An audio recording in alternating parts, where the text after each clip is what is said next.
Step into Value Zone. Value Zone. Hypermart. Button.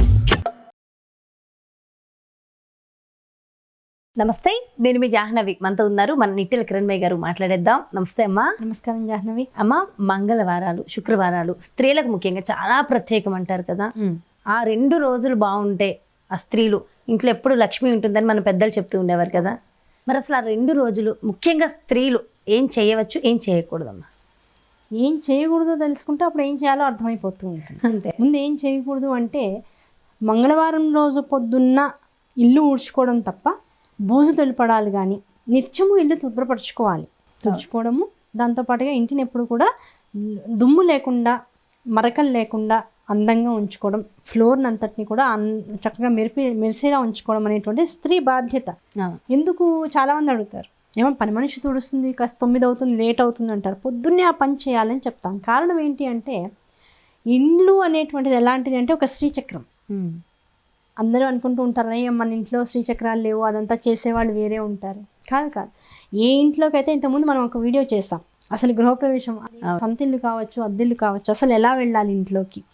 ఆ video చూస్తే మనకు వచ్చే డౌట్ ఏంటంటే, ఒక ఇంట్లోకి, ఒక రక్షణ ఇచ్చేటువంటి ఇంట్లోకి వెళ్ళేటప్పుడు ఇన్ని ప్రికాషన్స్ తీసుకుంటే ఇప్పుడు ఆ ఇల్లు అంతా ఏమైపోయింది, మన రక్షణకి ఒక నిలయం అయిపోయింది.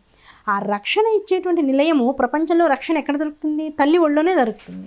తల్లి ఒడి అంటే ఏమిటి? శ్రీచక్రం. అంతే కదా, అవునా కదా? కనుక ఫ్లోర్ అంతా ఎలాంటిది అంటే భూప్రత్రయంతో కూడుకున్నటువంటి శ్రీచక్రంలో మొదటి 3 భాగాలు మనకు ఉన్నటువంటి ఇంట్లో స్థానాలు. వాటిని వీలైనంత వరకు, అందుకని 21 రోజుల్లో చూడండి, ఈ మాపులు లేవు, ఏమీ లేవు, ముందు ఇల్లు ఊడ్చుకోవడం, పసుపు నీళ్లు, ఉప్పు కలిపినటువంటి నీళ్ళని ఇల్లంతా జల్లుకోవడం, వంగి చేత్తో బట్ట పెట్టి తుడుచుకోవడం. అవునా కదా? దాని పట్ల అంత గౌరవమైనటువంటి భావన. అలాగే ఆ ఫ్లోర్ మీద ఇల్లు ధన కాళ్ళు సౌండ్ వచ్చేటట్లుగా కనుక గట్టిగా అడుగులు వేస్తూ నడిచేటట్లయితే ఆ ఇంట్లో ఆడపిల్లల్ని కానీ మగపిల్లల్ని వెంటనే తిట్టేవాళ్ళు. అవును, ఆడపిల్లల్ని కానీ మగపిల్లలు ఇంట్లో ధన సౌండ్ రాకూడదు, మెత్తగా నడవాలి ఎప్పుడు కూడా. అందున వివాహమైనటువంటి ఆడవాళ్ళు, వివాహం కానటువంటి ఆడవాళ్ళకి ఇంకాస్త మర్యాదగా ఉండమంటారు. కారణం ఏంటంటే స్త్రీని భూమిని చాలా దగ్గరగా పోలుస్తూ ఉంటారు మన వాళ్ళు. భూమికి ఉన్నంత ఓర్పు స్త్రీకి ఉంటుంది అనేటువంటి ఒక మాటను వాడుతూ ఉంటారు. ఆ ఓర్పుతో ఇన్ని వేల కోట్ల మంది జీవరాశుల్ని పోషిస్తూ భరిస్తూ ఉన్నటువంటి భూమాత మీద ఆ కష్టం తెలిసినటువంటి ఆడది కూడా అదే భారాన్ని ఇంకాస్త ఎక్కువగా ధన నడుస్తూ చేసిందనుకో, అది ఎలాంటిది? కష్టం తెలిసి ఇంకాస్త కష్టపెట్టడం అవుతుంది. అందుకనమ్మా, నీకు సుఖం కావాలి అంటే చాలామంది అంటూ ఉంటారు, ఏమిటోనండి మా జీవితంలో అసలు ఈ కష్టాలు ఎందుకు వస్తున్నాయో తెలియదు. నువ్వు ముందు నడవడం మంచిగా నేర్చుకో, మెత్తగా నడవడం నేర్చుకో. అదే చాలామంది వెంటనే ఏమడుగుతారు, మరి నాట్యం చేసేవాళ్ళు, పేరుని నృత్యాలు చేసేవాళ్ళు ధన నెలను కొడుతూ ఉంటారు కదా, వాళ్ళ నాట్యానికి ముందు భూదేవికి క్షమాపణ వేడుకుంటారు. అందుకే దానికి ఒక స్పెషల్ భంగిమ ఉంటుంది, భూమికి నమస్కారం చేసుకునేటువంటి భంగిమ. ఆ భంగిమ లేకుండా ఏ నృత్య శాస్త్రము ముందుకు నడవదు. అవునా కాదా? కనుక వాళ్ళు చేసేటువంటి మర్యాదపూర్వకమైనటువంటి విన్నపం వాళ్ళు చేశాకే వాళ్ళు ఆ భంగిమలతో, ఆ నాట్య విశేషాలతో వాళ్ళు చేసేటువంటి ఆ కళలను ప్రదర్శిస్తూ ఉంటారు. అంతే తప్ప అది వాళ్ళకి తప్పు అనేటువంటి భావన ఎక్కడ రాదు. నువ్వు నడిచేటప్పుడు అలాంటి అహంకారంతోనో కోపంతోనో నడిస్తేనే అలాంటివన్నీ సౌండ్స్ వస్తూ ఉంటాయి. కనుక కోపం అక్కర్లేదు, అహంకారం అక్కర్లేదు. ఎవరి మీద ఈర్ష్యాద్వేషాలు పెట్టుకోకుండా ఉంటే అడుగు ఎప్పుడు సున్నితంగా పడుతూ ఉంటుంది. అంటే ప్రశాంతమైన మనసు. ఆడది ఎప్పుడు ఎలా ఉండాలి అంటే ప్రశాంతమైన వదనంతో ఉండాలి. అందున ప్రత్యేకంగా వారమంతట్లో ప్రతిరోజు అలాగే ఉండవలసిన ఆడది మంగళవారం నాడు ఎలా ఉండాలి అంటే అంతకన్నా నవ్వులు చిందిస్తూ ఉండాలట. ఆ ఏది మంగళవారం నాడు చేస్తామో అది వృద్ధి చెందుతుంది, గుర్తుపెట్టుకోవాలి. ఏది మంగళవారం నాడు చేస్తామో శాస్త్రం చెప్పినటువంటి విషయం, నేను చెప్పేది అది కాదు. మంగళవారం నాడు నువ్వు ఏ పని చేసినా అది వృద్ధి చెందుతుంది. నువ్వు అప్పు తెచ్చావు, అప్పులే పెరుగుతూ ఉంటాయి. అప్పు తీర్చావు, అన్ని రకాల అప్పులు తొలగిపోతాయి. ఇంత విశేషం. అందుకని మంగళవారం నాడు అప్పు తీసుకోవద్దు, అప్పు ఇవ్వద్దు, అప్పు తెచ్చుకోవద్దు అని కూడా చెప్తారు. అలాగే శుక్రవారం వస్తే చాలామంది ఇంట్లోంచి డబ్బులు ఏ వస్తువు కొనరు, ఇవ్వరు, కొనరు. అసలు రూపాయి ఇంట్లోంచి బయటికి వెళ్ళనివ్వరు. ఏదన్నా అంటే రేపు రా, ఎల్లుండి రా అని చెప్పేస్తారు. దానికి కారణం ఏంటంటే ఈ మంగళవారాల్లో ఉండేటువంటి అధిష్టాన దేవతలు ఎవరైతే ఉన్నారో వాళ్ళు ఈరోజు ఆ ఇంటి యజమాని ఏం చేస్తున్నారు అది వృద్ధి కావడానికి చూస్తుంటారు. ఇప్పుడు నువ్వు తల విప్పుకొని పేలు దువ్వుకుంటూ ఉన్నావు, పేలు దేనికి తార్కాణం? అశుభ్రతకి తార్కాణం. లేకపోతే నీలో ఉన్నటువంటి ఒక ఫంగల్ ఇన్ఫెక్షన్కి అవన్నీ కూడా తార్కాణంగా నిలుస్తూ ఉంటాయి. అది ఇంకా పెరుగుతూ ఉంటుంది. మంగళ శుక్రవారాలు చేయడం వల్ల ఏం జరుగుతుంది, అవి ఇంకా వృద్ధి చెందుతాయి, నీలో ఉండేటువంటి ఇన్ఫెక్షన్స్ పెరుగుతాయి, నీలో చరించేటువంటి జీవరాశులు పెరుగుతూ ఉంటాయి.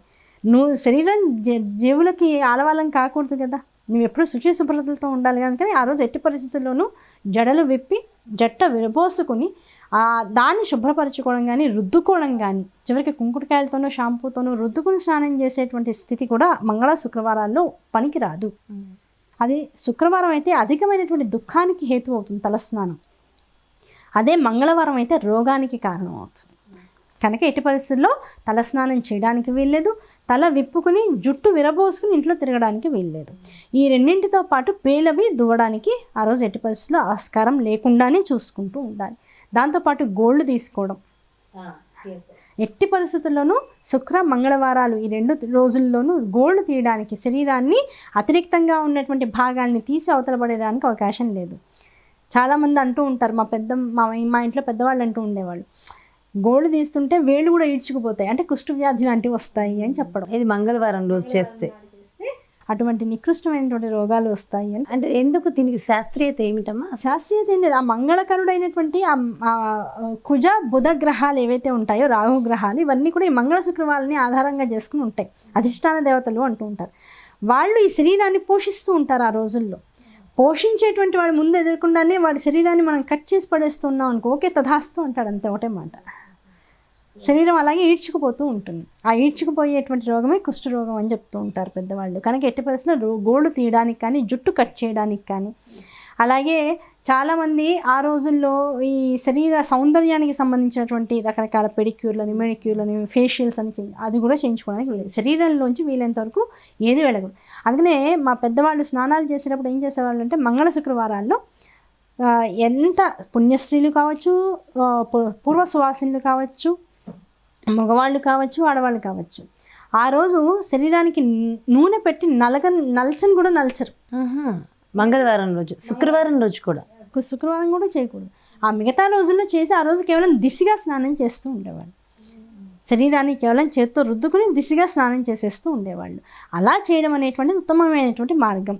ఆ తర్వాత వీలైనంత వరకు ఆ శుక్రమంగళవారాల్లోకి వచ్చే బూజు దుల్లపడాలు, ఆ తర్వాత ఇంట్లో ఉండేటువంటి ఎన్నాళ్ళ నుంచో మనం వాడుతున్నటువంటి వస్తువుల్ని ఎక్స్చేంజ్ చేసి కొత్త వస్తువు ఇంటికి తీసుకొస్తూ ఉంటారు. ఇంట్లోంచి పంపించేయడము కుదరదు.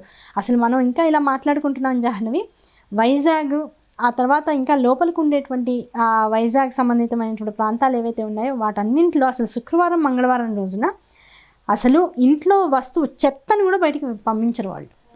చెత్త కూడా ఒక చోట నీట్గా పెట్టుకుంటారు, చెత్త డబ్బా నీట్గా ఉంటుంది, చక్కగా ఉండదు. చెత్త కూడా ఎంసీహెచ్ వాళ్ళు ఈ పారిశుద్ధ్య కార్మికులు వస్తే ఆ చెత్త ఇచ్చేయడం అనేది ఉంటుంది. ఆ రోజుల్లో మాత్రం తప్పనిసరిగా వాటిని ఇంట్లోంచి బయట. ఇది కొంతమంది దీన్ని చాదస్తంగా అంటూ ఉంటారు. చాదస్తం అంటారు, కానీ అక్కడ ఉన్న వాళ్ళకి అది ఎంత నమ్మకం అంటే అసలు ఆ రోజుల్లో ఆ చెత్తను కూడా బయటకు పంపించారు. ఎందుకంటే ఆ చెత్త ఎక్కడి నుంచి వచ్చింది, అది కూడా మన ఐశ్వర్యాన్ని ఇచ్చి మిగిలిపోయినటువంటి వస్తువే, అది బయటకు పంపించేసి ఇంకా మనకి పుట్టదు మళ్ళీ అంటూ ఉంటారు. ఇది ఒక నమ్మకంగా ఉంటూ ఉంటుంది. ఎవరు దేని నమ్మితే త్రికరణ శుద్ధిగా అది వాళ్ళకి ఫలితాన్ని ఇస్తుంది, అది పెద్దవాళ్ళు చెప్పినటువంటి విషయం. అలాగే చెప్పులు కొనకూడదు. శుక్ర మంగళవారాల్లో ఎట్టి పరిస్థితుల్లోనూ చెప్పులు కొనడానికి అవకాశం లేదు.